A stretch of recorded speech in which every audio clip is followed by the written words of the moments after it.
friends, it is with deep respect that we honor today those young women and men who paid with their lives their call for freedom and justice during the November 2019 uprisings. Nothing is more painful than to witness their assassination in front of our eyes without us being able to come to their rescue.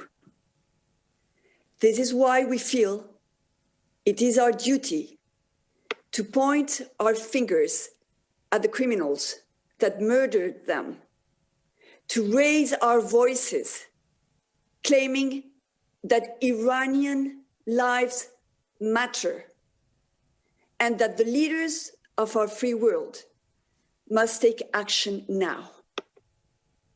This means understanding that what's happening in Iran has consequences in our daily lives.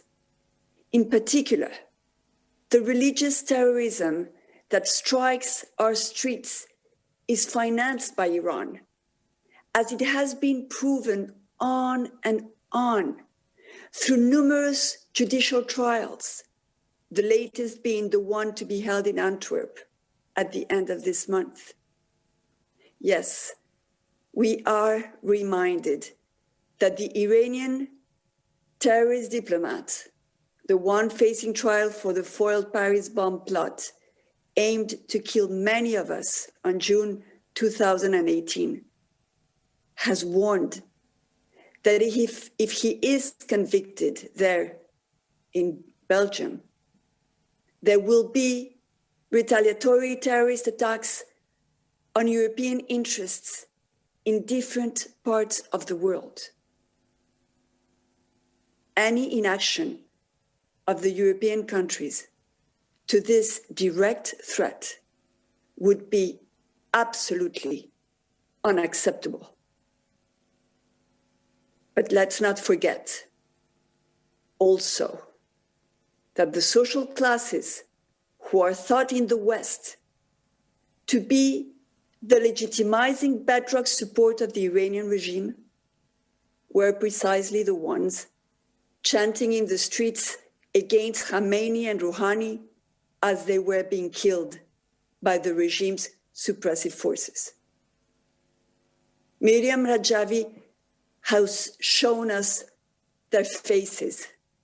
We are talking of 1,500 protesters shot in the streets, 4,000 wounded and tortured, 12,000 arrested.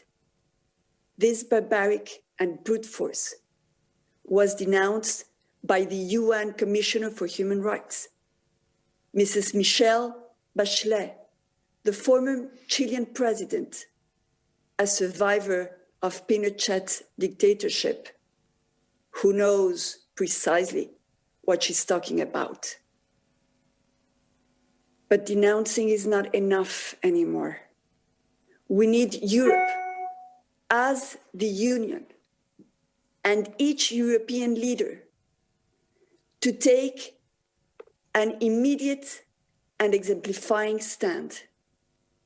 First, by avoiding selling weapons to the Iranian mullahs, weapons that will be used to kill innocent people in Iran.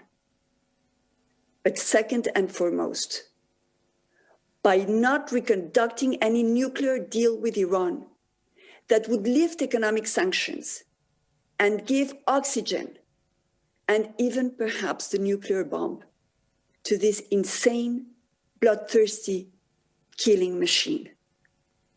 For years, we have been confronting the criminal actions of the Iranian regime against its own people, its worldwide terrorist plots, and its international disinformation schemes.